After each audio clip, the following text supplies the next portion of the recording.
Eamon, this is an on again, off again, on again, off again sort of situation that the president brought up again yesterday when he was talking COVID.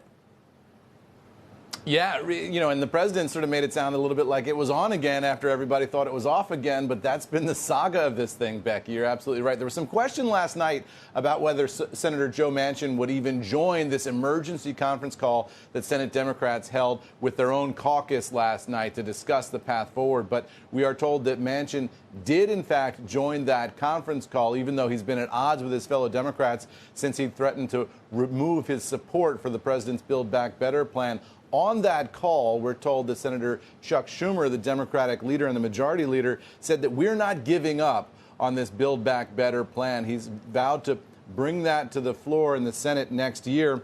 Schumer also citing Goldman Sachs and Moody's reports, talking about a downgraded GDP expectation if there is no Build Back Better plan next year, saying we have to do this for the economy. Meanwhile, as that's happening, and there are all these tensions between the Democrats and Senator Manchin, we also see Mitch McConnell, the Republican leader, coming along and offering up some quotes to the media saying, look, we'd be happy to have Joe Manchin as a member of the Republican conference if he wants to come over here and join us. That could be awkward. It's an awkward fit for Manchin with the Democrats. Could be even more awkward with the Republicans just because Manchin voted to impeach President Trump, and that has become a litmus test issue on that side of the aisle. So maybe not so comfortable on either side, but McConnell making a bid for Manchin just yesterday.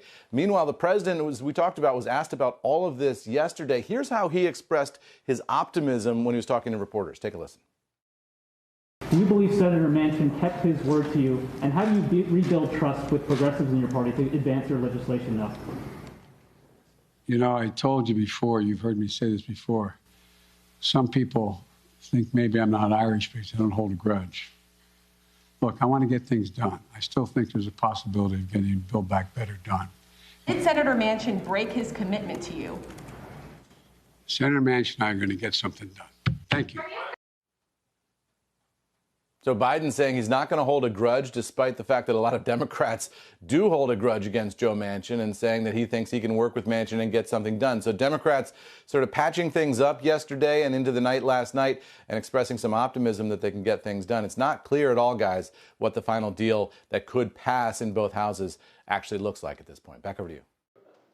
Shepard Smith here. Thanks for watching CNBC on YouTube.